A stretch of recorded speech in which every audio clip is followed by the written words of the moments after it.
वचन 10 कुमारियों का है। 10 कुमारियां जिसमें 5 समझदार और 5 वहां लिखा है कि अविश्वासी और विश्वासी लिखा है क्या? यहाँ पे मैं पीपीटी प्रेजेंटेशन देने खड़ी हुई हूँ। मुझे ऐसा लग रहा है कि मैं अपने कॉलेज में बहुत डर लग रहा है क्योंकि परमेश्वर का वचन क्लास तो कुछ भी नहीं है, अजीब लग रहा है। और मैंने सुनी भाई को बहुत सारे लालच दिए, भाई मेरी फोटो मत लगाना, चिकन बिरयानी खिलाऊंगी, ये खिलाऊंगी, वो खिलाऊंगी, पर भाई ने फिर भी मेरी फोटो लगाई। बहुत सारे लालच दिए थे पर भाई ने मान लिया। चलिए आइए हम वचन की तरफ जाएं। वचन में है 5 मूर्ख स्त्रियां और 5 समझदार। कहीं लिखा है क्या 5 विश्वासी और अविश्वासी?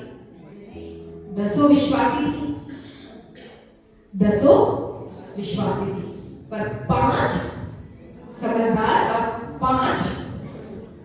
जिन विषयों पे आज मैं आपसे बात करना चाहती हूँ उसमें है मशाल, तेल, आग, इंतजार और नीचे है आने वाले समय की तैयारी। तैयारी बांटी नहीं जाती, चौकस रहना और बढ़ जाना। इन्हीं विषयों पे मैं आज परमेश्वर के वचन को रखना चाहती हूँ।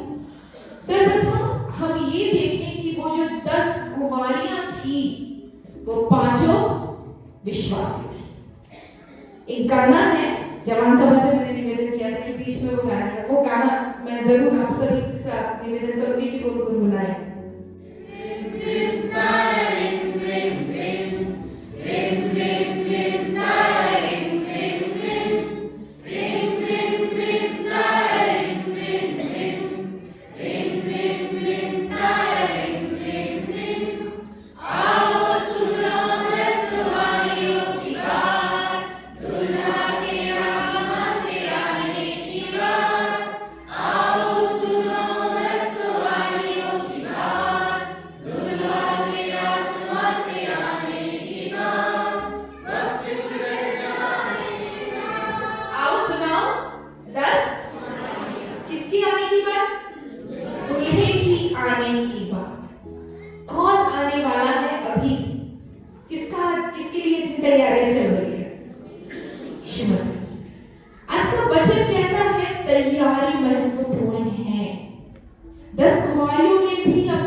मशाल का, अभी इलेक्ट्रिक का जमाना है, मैं बल्ब ला के लगा देती हूँ और स्विच बोर्ड पे कनेक्ट नहीं करती हूँ, क्या प्रकाश आ जाएगा?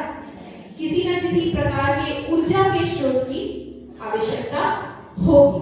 परमेश्वर का वचन कहता है मशाल और तेल बड़े ही महत्वपूर्ण है, क्योंकि मशाल जलता है और रोशनी दिखाता है। यहाँ पे तीन महत्वपूर्ण चीजें हैं, एक मशाल, तेल और उस मशाल से निकलने वाली रोशनी। परमेश्वर का वचन रोशनी बहुत महत्वपूर्ण है, उसके लिए कहता है भजन संहिता 112 और 4 में, सीधे लोगों के लिए अंधकार के बीच में ज्योति उदय हुई। इन 10 कुमारियों के दृष्टांत से देखें तो यहाँ पे 10 बुद्धिमान और 5 बुद्धिमान और 5 मूर्ति। परमेश्वर का वचन कहता है मैं अधर्मियों के लिए आया हूँ, और ऐसा नहीं है कि सिर्फ धर्मी लोग और सीधे लोगों के लिए प्रकाश होता है, पर अधर्मियों के लिए भी प्रकाश होता है। ये दोनों अलग अलग पर्सपेक्टिव हैं, ये दोनों अलग अलग दृष्टिकोण हैं, पर जब सीधे लोगों के लिए, सीधे लोग किसी भी परिस्थिति में क्यों ना हो, अगर वो अपनी तैयारी रखते हैं, अपने अंदर परमेश्वर के उस वचन के ईंधन को, उस ऊर्जा के स्रोत को रखते हैं, तो आप हमेशा परमेश्वर के लिए ज्योति का कारण ठहरेंगे। मत्ती 5 और 14 में कहता है तुम जगत की ज्योति हो, और जो नगर पहाड़ पर बसा हुआ है वो छिप नहीं सकता, क्योंकि वहां से लोगों को क्या मिल रहा है? प्रकाश मिल रहा है। जगत की ज्योति कौन है? जगत की ज्योति कौन है? और हम यीशु मसीह के कौन हैं? संतान। इतना कमजोर संतान। मैं हमेशा कहती हूँ मेरा परमेश्वर, मेरा पिता राजा है, और अगर राजा की मैं बेटी हूं तो मैं, और राजकुमारियों की जब आवाज और राजकुमारों के, प्रभु के लोगों की आवाज, अगर यीशु मसीह ज्योति है तो मैं भी कौन ठहरूं? ज्योति। और ज्योति अगर मैं बनना चाहती हूँ तो मुझे उसके लिए तैयारी, तब मैं उस पहाड़ पे ठहरूंगी जहां से लोगों को प्रकाश, और मुझे अपने आप को उस तरीके से तैयार करना है जहां से लोग मेरे पास आसानी से पहुंच सके। मुझे अपने आप को इतनी कठिन दायरों पे नहीं रखना है, ना वो घमंड, ना वो लालच, ना वो बहुत सारी ऐसी चीजें जिससे लोग ऐसा लगे कि वो ना हमारे आचरण से परमेश्वर का प्रकाश और परमेश्वर का प्रेम दिखना चाहिए। आगे वचन कहता है रोशनी। अब रोशनी किससे उत्पन्न होती है? तेल से। तेल अगर उसमें होगा या ईंधन का स्रोत होगा या इलेक्ट्रिसिटी होगी तभी उसमें लाइट आएगा। जब बल्ब खराब होता है, डायरेक्ट बल्ब छूने के पहले बटन को 4 बार दबाते हैं। बटन को आप देखते हैं कुछ बटन का तो इशू नहीं है, लूज तो नहीं हो गया, देन फिर स्टार्ट होता है कि हाँ शायद बल्ब फ्यूज हो गया होगा या कुछ भी। तेल, बाइबल में अगर तेल के बारे में बात करें, मैं आगे देखेंगे, तेल रोशनी उत्पन्न करता है। यूहन्ना 3:21 में कहता है परंतु जो सच्चाई पर चलता है वो ज्योति के निकट आता है। परमेश्वर का वचन हमें सिखाता है कि जो तेल हमारे जीवन में आवश्यकता है, जिससे कि हमारे जीवन में ज्योति उत्पन्न हो, हमें वो तेल हमारे लिए परमेश्वर का वचन, पवित्र आत्मा की सेवकाई है, पवित्र आत्मा की भागीदारी हमारे हृदय में, जिससे कि हमारा जीवन परमेश्वर के प्रेम से जलता रहे और परमेश्वर की नम्रता से, यीशु मसीह के नम्रता से हमारे जीवन का प्रकाश लोगों तक पहुंचे। हमारे अंदर परमेश्वर का वचन बहुतायत से होना चाहिए। तेल अगर आप पुराने नियम पे देखें तो तेल किसका प्रतीक था? तेल किसका प्रतीक था? अभिषेक का। जब राजाओं का, प्रभु के दासों का अभिषेक हुआ तो उन पे क्या होने लगा? राजा सबसे बड़ा अधिकारी होता है, तो तेल है अधिकार का प्रतीक। तेल किसका प्रतीक है? निर्गमन 29:27 में कहता है वचन, तब अभिषेक का तेल ले उसके सिर पर डालकर उसका अभिषेक कर ले। व्यवस्था 8:10-11 में कहता है तब मूसा ने अभिषेक का तेल लेकर निवास का और जो कुछ उसमें था उन सब का भी अभिषेक करके उन्हें पवित्र किया। उस तेल में से कुछ उसने वेदी पर 7 बार छिड़का और संपूर्ण सामान समेत वेदी का और पाए समेत हल्दी का अभिषेक करके उन्हें पवित्र किया। तेल यहाँ पे अधिकार और पवित्रता का प्रतीक है। ऊपर परमेश्वर के तेल का अभिषेक आता है तो वो पवित्र किया जाता है, वो शुद्ध किया जाता है। क्या हमारे जीवन में वो तेल है जिससे हम पवित्र हैं, जिससे वो रोशनी आए, जो सच्चाई आए, और वो मशाल जो परमेश्वर हमारे हृदय में जलाना चाहता है, क्या वो प्रज्वलित हो रही है?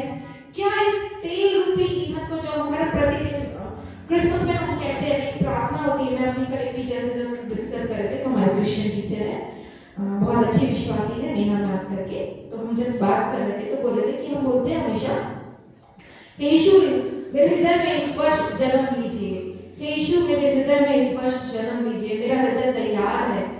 हम सभी यहाँ पे विश्वासी हैं, यीशु मसीह को हर साल जन्म लेना है? यीशु मसीह को हर साल जन्म लेना है क्या? मैं भी मानता हूँ, आप सभी आदरणीय यहाँ बैठे, बच्चा 21 साल का रहता है कि बड़ा होता है? होता है ना, मैच्योर होता है, परिपक्व होता है। यीशु मसीह हमारे हृदय में अगर हमने उसे ग्रहण कर लिया है, तो हमें दिन प्रतिदिन अपनी मैच्योरिटी के लिए जो यीशु मसीह के वचन में है, उस तेल में, उस पवित्र आत्मा के अभिषेक में है, हमको अपने आप को तैयार करना पड़ेगा। इस वर्ष में जब आने वाला समय क्रिसमस का है और हमारी तैयारी चल रही है कि यीशु मसीह फिर से एक बार हम उसके जन्म दिवस को बहुत खुशी से सेलिब्रेट कर रहे हैं, तो हम तैयार हों अपने आप में और ये जांचें क्या हमारे जीवन में हम तैयार हैं कि परमेश्वर हमारे हृदय में अगर जन्म ले चुका है तो क्या हम उसमें बड़े हुए हैं, हम उसके लिए तैयार हुए हैं कि हम पहाड़ पे बसाए जाए और हमारे द्वारा लोगों की आत्माएं बचाई जाए, हम उस मशाल रूपी आग में जलने वाले बने जो यीशु मसीह हमारे जीवन में चाहता है कि वो प्रकाश हमारे जीवन में फैलाया जाए। हमारी तैयारी किस प्रकार की होनी चाहिए? दूसरा, मैं वचन से पढ़ेंगे,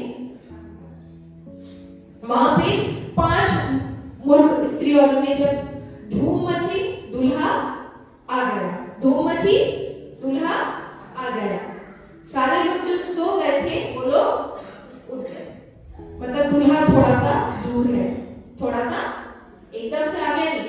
तब जो बुद्धिमान स्त्रियां थी उन्होंने क्या किया? अपनी कुप्पियों को ठीक करने लगे, और जो तेल उसके में खत्म हो गया था उसको वो रिफिल करने लगे।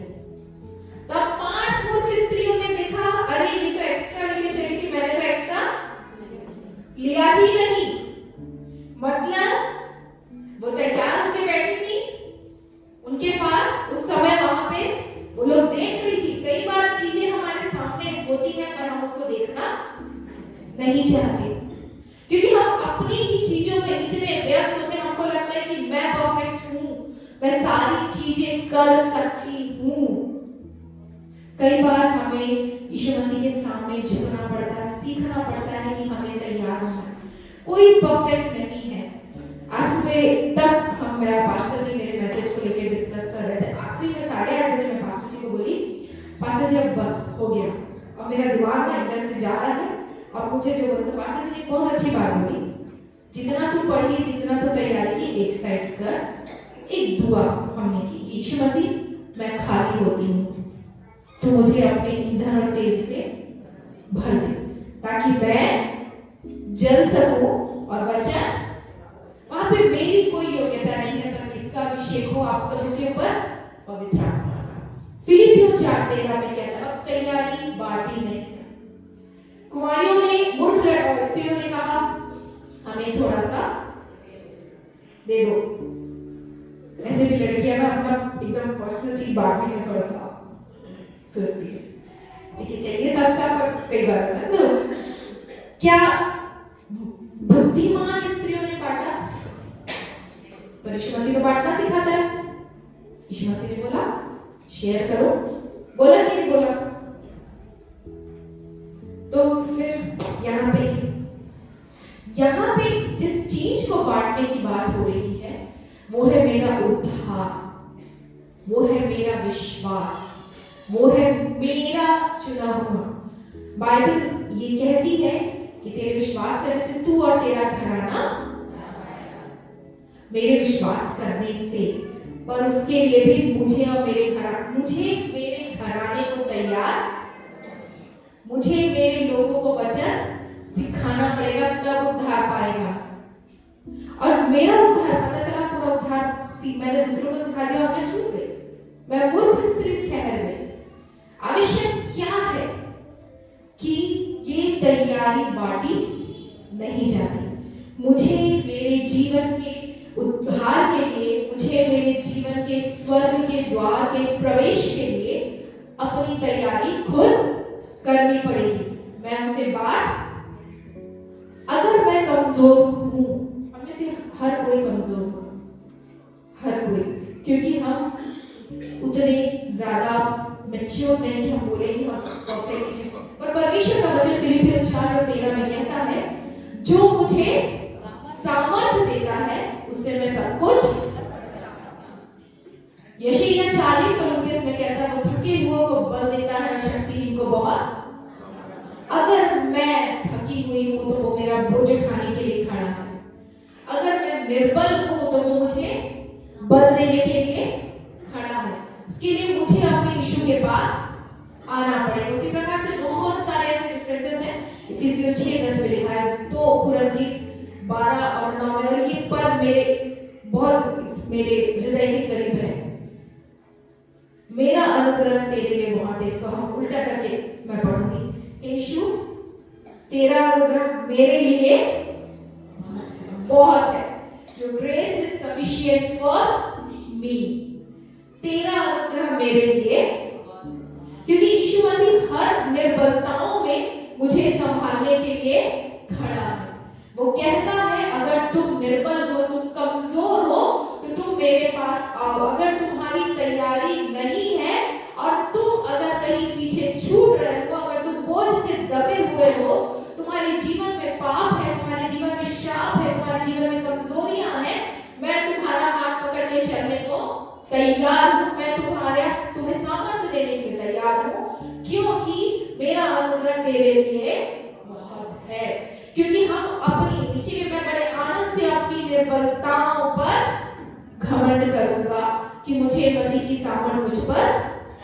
जब परमेश्वर हमारे साथ होगा तो बहुत बड़ी आशीष, परमेश्वर की सामर्थ, उसका अनुग्रह, उसकी सुरक्षा दिन और प्रतिदिन हमारे साथ रहेगी। तीसरा टॉपिक में मैंने 2 विषय बोले। पहला था क्या हम तैयार हैं, दूसरा तैयारी बांटी नहीं जाती। चौकस रहना। मूर्ख लोग चौकस थे कि बुद्धिमान लोग चौकस थे? तो मची उठे तो 10 थे ना। यहाँ पे चौकस की बात है हमारा ओरिएंट होना, आवश्यकता जिन चीजों की हमारे जीवन में है उनकी चीजों को संभाल के रखना, चौकस रहना, ओरिएंट रहना। पहला पत्रस 4:7 में परमेश्वर का वचन कहता है, सब बातों का अंत तुरंत होने वाला है, इसलिए संयमी होकर प्रार्थना में सचेत रहो।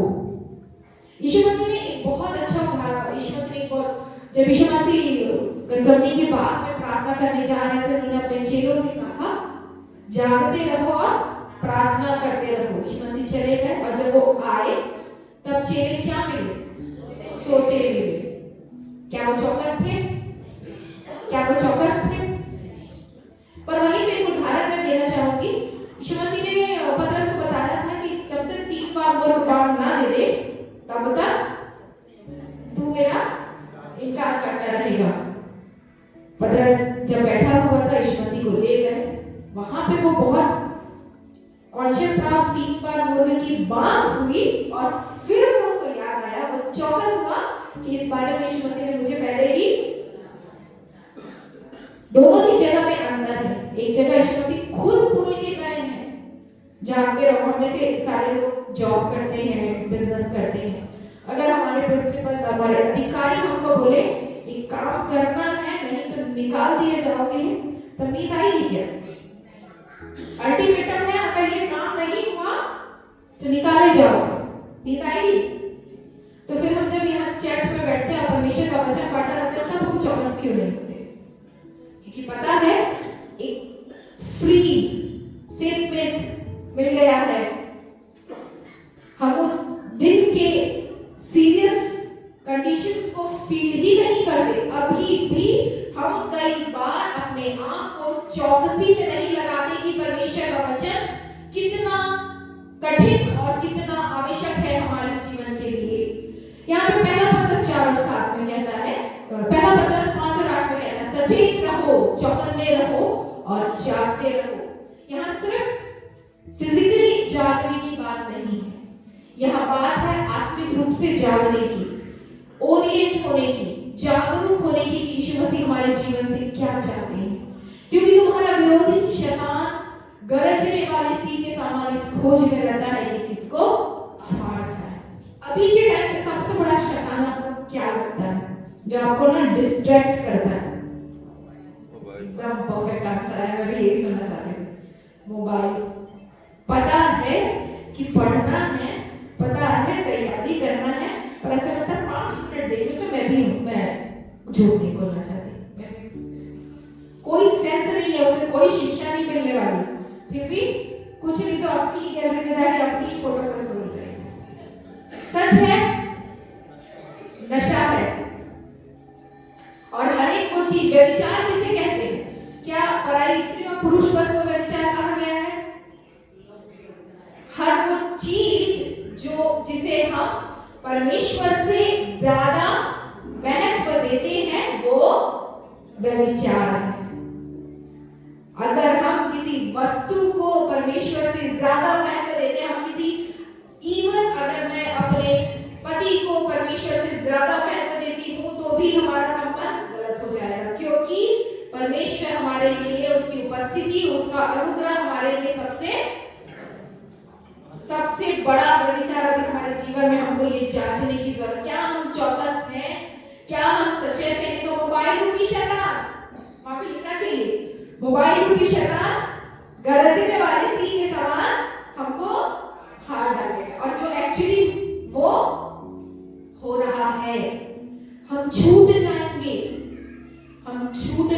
5 मूर्ख स्त्रियां छूट गई। जाके उन्होंने दरवाजा नॉक किया और बोला, हे प्रभु हमें भी अंदर ले ले। यीशु मसीह ने क्या कहा? मैं तुम्हें, अगर हम छूट गए और हम चिल्लाते रहेंगे तो यीशु मसीह कहेगा मैं तुम्हें। अगर हमने अपनी कुप्पियों में यीशु मसीह के वचन को, पवित्र आत्मा के तेल को हमारे अंदर नहीं लिया तो हम छूट जाएंगे। कई लोगों को बाइबल का ज्ञान होता है, कई लोग परमेश्वर उनको बहुत आशीष है, जो 10 बार 15 बार बाइबल खत्म करते हैं। बिल्कुल, प्रभु बहुत आशीष है। बाइबल खत्म करना और बाइबल को पालन करके चलना, अगर आप खत्म कर रहे हैं और उस पर पालन कर रहे हैं वो भी महत्वपूर्ण है। पर सिर्फ आप एक कंपटीशन के लिए बच रहे हो, एक सांस में कि मुझे इतना पोर्शन कंप्लीट करना है। मैं एक शिक्षक हूँ, मेरी एक पास आउट स्टूडेंट यहाँ बैठी है, आज एक 25 स्टूडेंट, उसके लिए मैं बाद में गवाही दूंगी। मैं हमेशा अपने स्टूडेंट्स को एक चीज सिखाती हूँ, रोज पढ़ो। मैं अपने स्टूडेंट लाइफ में ये फॉलो करती थी, भले समझ आए मत आए, कई बार नहीं समझ आता, बट पढ़ो। एक पोर्शन, एक पन्ना या 2 पन्ना डेली पढ़ो और उसको नोट डाउन करो, उस चैप्टर से तुमने क्या पढ़ा। जब अंत में तैयारी का समय आएगा, फाइनल एग्जाम्स के तैयारी का समय आएगा ना, तो वो पोर्शन तुमको हेल्प करेगा, क्योंकि तुमको पता है कि पूरी बुक तो किसी को याद होती नहीं, तो उसमें कौन सा पोर्शन मुझको पढ़ना है मुझे पता रहेगा। मुझे मेरी तैयारी करनी होगी, मुझे अपने आत्मिक जीवन के लिए चौकस होना पड़ेगा, नहीं तो हम छूट जाएंगे। उसी प्रकार से बहुत से परमेश्वर के वचन है। समय हो गया है, मरकुस 4:24 जिसमें लिखा है चौकस रहो कि क्या सुनते हो। क्वेश्चन मार्क है। कौन से वचन को ग्रहण करना है और कौन से वचन को ग्रहण, इसीलिए परमेश्वर का वचन प्रकाशित वाक्य में बोलता है जिसके कान हो वो सुन ले, क्योंकि जिस नाम से तुम नापते हो उसी से तुम्हारे लिए भी नापा जाएगा। जैसा हम आज अपने यीशु मसीह से व्यवहार करते हैं, जैसा हम आज यीशु मसीह के लिए चौकस और सचेत हैं, यीशु मसीह हमारे लिए भी वैसे ही चौकस और सचेत होगा। क्या हम वो भेड़ हैं? कितनी भेड़ थी? कितनी घूमी? यीशु मसीह को एक के लिए क्यों किया? क्या पता 99 को कुछ हो जाता तो। पर यीशु मसीह ने 99 के प्रबंध किया, उसके बाद वो एक के लिए खोजने गया। तो हमको वो बनना है कि अगर हम कहीं छूट भी रहे हैं, हमको अपनी तैयारी रखनी है कि यीशु मसीह हमको ढूंढने की, क्योंकि परमेश्वर का वचन कहता है, ये सारे थके और बोझ से दबे लोगों मेरे पास आओ। हमको उसके पास जाना है। आखिरी है, देर हो सकती है। मैं हमारी डिकनेस अंजना मसीह ने आज बहुत ब्लेस्ड गवाही दी। परमेश्वर सचमुच में उपाय करता है, उदाहरण बहुत बड़ा। 1983 से वो अपनी एक जमीन को लेके परेशान थी। 1983 से 2023 गिने तो 40 साल और ये 2 साल, 42 इयर्स। पर 42 इयर्स के बाद भी जब न्याय हुआ तो वो किसके पक्ष में हुआ? डिकनेस जी के पक्ष में हुआ। देर हो सकती है पर यीशु मसीह न्याय भी करेगा और हमको जांचेगा भी क्या हम सचेत थे कि नहीं। प्रकाशित वाक्य 3 और 3 में कहता है, इसलिए स्मरण कर कि तूने किस रीति से शिक्षा प्राप्त की। क्या करने के लिए बोल रहा है? स्मरण। जवान बच्चों ने स्किप किया, तब भी यीशु मसीह ने पूछा ना उससे, बता वचन क्या कहता है? तो उसने क्या बोला कि तू अपने सारे मन, सारे प्राण और सारी बुद्धि से, और उसके बाद और उसमें एक लाइन लिखी है, अगर आप वचन को पढ़ेंगे तो, इससे भी बड़ी और मुख्य आज्ञा है कि तू अपने पड़ोसी से अपने समान प्रेम कर। हमें अपने आप को तैयार करना है मेरे प्रियो। कई बार हमको ऐसा लगता है कि हम प्रार्थना कर रहे हैं, हम वचनों में हम समय दे रहे हैं, पर हमारा अनुग्रह नहीं आ रहा। परमेश्वर की आंखें हमें से प्रत्येक के ऊपर लगी है। हमें अपनी शिक्षा को कभी भूलना नहीं है और हमारे मन को कभी भटकने नहीं देना है, जागृत रहना है। अगर हमारी डिकनेस जी हार जाती 10 साल 20 साल में, तो क्या वो चीज उनको प्राप्त होती? पर वो डटी रही। कितना दिन, कितना समय उन्होंने घुटनों में बिताया होगा, प्रार्थना की होगी उन्होंने, उनके परिवार ने, उनके बाल बच्चों ने, उनके लोगों के सदस्यों ने, क्योंकि ये विश्वास था, देर तो हो रही है पर जो मेरा है वो मेरा यीशु मसीह मुझे, तो जो उद्धार आपके लिए रखा गया है मेरे प्रिय, उसके लिए हमें प्रार्थना करना है, उसके लिए हमें अपने घुटनों पे आना है। क्योंकि वचन साफ कहता है कि अगर हम तैयार नहीं रहे तो लिखा है वचन में, चोर के समान आ जाऊंगा और तू कदापि ना जान सकेगा कि मैं किस घड़ी तुझ पर आ पड़ूंगा। अगर मेरे प्रियो हम यीशु मसीह की वो शिक्षा को, पवित्र आत्मा के अभिषेक को भूल गए तो सचमुच में हमें कभी पता नहीं चलेगा कि कितने लोग उठा लिए गए और हम नरक की आग में गिरने के लिए, झोंकने के लिए डाल दिए जाएंगे। हमें अगर देर हो रही है तो हमारे अंदर धीरज का स्वभाव होना चाहिए, हमें बाट जोड़ने का स्वभाव होना चाहिए। क्योंकि अगर हम धीरज धरते हैं तो हमारे जीवन में इंतजार का फल परमेश्वर देता है। भजन 37 विलाप गीत 3:25-26 में ये वचन कहता है, वचन 25 और 26 पढ़ूंगी, वो यहोवा की बाट जोते हैं, उसके पास जाते हैं, उनके लिए यहोवा भला है। क्या लिखा है? उनके लिए यहोवा, अगर हम उसकी बाट जोते, यहोवा से उद्धार पाने की आशा रखकर चुपचाप रहना भला है। रोना, चीखना, चिल्लाना, यीशु पापा से लड़ना, मैं तुम्हें छोड़ दूंगा, क्या लिखा है? चुपचाप रहना भला है। ये इब्रानियों 10:35-38 में पूरा नहीं पढ़ूंगी, मैं 37 और 38 पर पढ़ूंगी, क्योंकि अब बहुत ही थोड़ा समय रह गया है, जबकि आने वाला आएगा और देर ना करेगा, और मेरा धर्मी जन विश्वास से जीवित रहेगा। यदि पीछे हट जाए तो मेरा मन उससे प्रसन्न। यहाँ दोनों परिस्थिति लिखी है 38 में। अगर हम धीरज से बाट जोते हैं तो मेरा धर्मी जन विश्वास से जीवित रहेगा। और मैं पीछे हट गई तो मेरा यहोवा मेरा परमेश्वर मुझसे नाराज हो जाएगा और वो मुझे उन मूर्ख स्त्रियों के समान छोड़ के चला जाएगा। और मैं जब उसके पास आऊंगी और मैं बोलूंगी प्रभु मुझे भी ले ले, मैं तो तेरी विश्वासी थी, मैंने तेरे लिए बहुत से दान धर्म किए, मैंने तेरा वचन प्रचारा, मैंने तेरे लिए बहुत से काम किए, तो यीशु मसीह क्या बोलेगा? मैं तुझे नहीं पहचानता। इब्रानियों 10 और 35 में इस वचन को कह के मैं अपने वचनों को विराम दूंगी। क्या लिखा है? धीरज से अवसर को बहुमूल्य समझने का ज्ञान प्राप्त करना है। हमारे जीवन में तैयारी रहना मेरे प्रियो बहुत आवश्यक है। हमारे जीवन में उस तेल का, उस स्पार्क का, उस ईंधन का जो यीशु मसीह है, जो वचन है, जो पवित्र आत्मा है और जो अभिषेक और अधिकार है, जिससे कि ज्योति प्रज्वलित होती है। क्योंकि हमें ये आज्ञा दी गई है कि जाओ और मेरे नाम से लोगों को चेला बनाओ। हर एक आत्मा बचाई जानी चाहिए।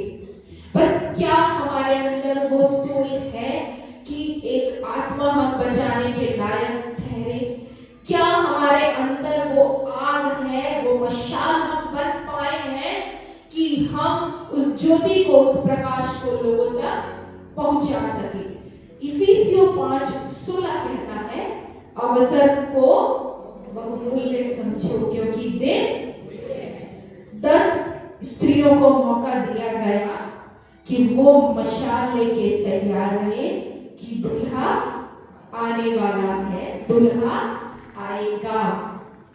सारे के सारे तैयार हुए, पर 5 ने आगे का सोचा और अपनी कुप्पियों में तेल रखा।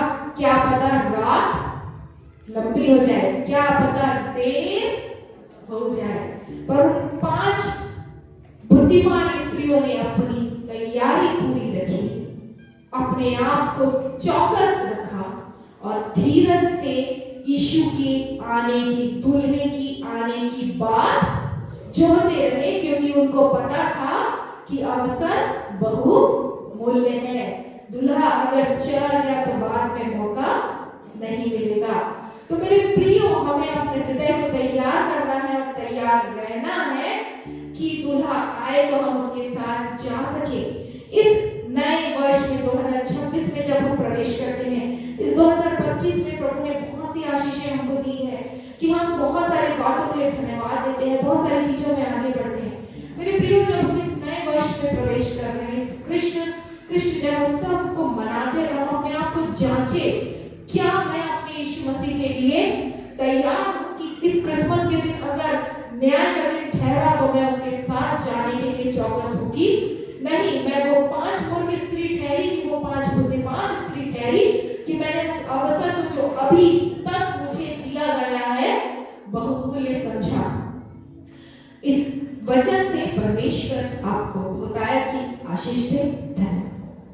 आइए हम लोग प्रार्थना करें, अपनी आंखों को बंद करें और प्रभु के चरणों में जाएं। प्यारे खुदावंद, एक बार फिर से मेमोनाइट चर्च कोरबा होके हम सब आपके चरणों के निकट आते हैं, आपकी प्रशंसा करते हैं, आपकी बड़ाई करते हैं, आपके नाम को हम ऊंचा उठाते हैं, आपके नाम को हम धन्य कहते हैं। प्यारे परमेश्वर पिता, कि आपने आज एक बार फिर से आपके चरणों में आके आपकी महिमा, प्रशंसा और बड़ाई करने का अवसर दिया। आपके जीते वचन के लिए प्रभु हम धन्यवाद देते हैं। होने दे हम अपने तेल के प्रति कॉन्शियस रहें कि सच में वो हमारे पास है कि नहीं है, क्योंकि उसी के ऊपर हमारी रोशनी डिपेंड करती है, निर्भर रहती है प्रभु जी। और यदि हमें रोशनी ना हो तो हम परमेश्वर के संतान नहीं हो सकते। सो प्रभु जी, आज के वचन के द्वारा हमारे विश्वास को बढ़ाएं, हम सबको आशीषित करें। प्रभु जी, आपका दास होके मैं इस चर्च को, हमारे इन सारे भाई बहनों को, सदस्यों को प्यारे पिता आपके हाथों में सौंप देता हूं। हर एक की आत्मा को मैं आपके हाथों में सौंपता हूं। सबको आत्मिक रीति से उन्नत करें, आशीषित करें। होने दे ये समय, ये महीना हम सब के लिए प्रभु जी आनंद और उत्साह का बना रहे प्यारे परमेश्वर पिता। सो प्रभु जी, जितने भी भाई बहन यहाँ पर हैं, सबको आप आशीषित करें। और प्यारे प्रभु जी ये आने वाला हफ्ता बहुत सारे हमारे प्रोग्राम हैं, चर्च के प्रोग्राम हैं प्रभु जी, हमारी संगतियां हैं, धन्यवादी पर्व हैं जो अलग अलग परिवारों में होंगे, सबको संचालित करने में संचालकों की और प्यारे प्रभु जी पंचायत की और वचन बोलने वाले सेवकों की आप सहायता करें, सबको आशीषित करें। और फिर से हम सब अपने आत्मा प्राण और देहों को आपके हाथों में सौंपते हुए बड़े ही धन्यवाद के साथ सारी महिमा सारा आदर आपको देते हुए मिलके, जबकि आपने हम सबको आशीषित कर दिया, हमारे जीवन को आपने उन्नत कर दिया है, मिलके यीशु मसीह के जीवित और सामर्थ्य नाम से मांग लेते हैं, सुन ग्रहण कर रहे हैं, आमीन।